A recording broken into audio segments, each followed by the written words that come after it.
Dabki road पोलिसांच्या हद्दीत खुनाच्या गुन्ह्यातील आरोपीला डायल 112च्या तत्परतेमुळे अवघ्या 10 मिनिटात अटक करण्यात पोलिसांना यश आले आहे. या कारवाईमुळे पोलिसांच्या जलद प्रतिसाद यंत्रणेची कार्यक्षमता पुन्हा एकदा समोर आली आहे.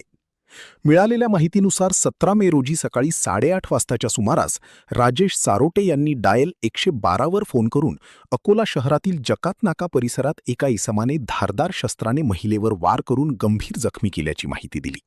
माहिती मिळताच डायल 112 आणि डाबकी रोड पोलीस स्टेशनच्या बीट मार्शल पथकाने तात्काळ घटनास्थळी धाव घेतली.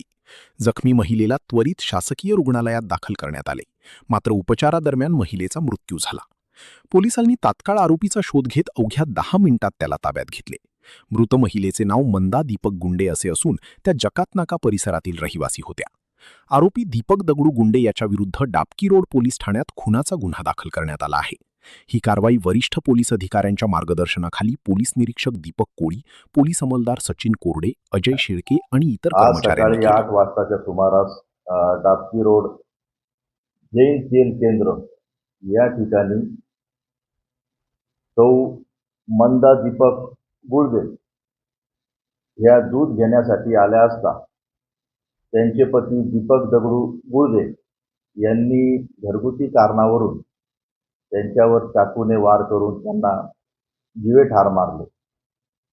या घटनेवरून पोलीस तात्काळ घटनास्थळी गेले.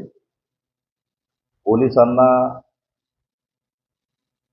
लोकांनी डायल 112 वरून कॉल केल्यावरून पोलीस घटनास्थळी गेल्यामुळे आरोपी तात्काळ ताब्यात मिळाला.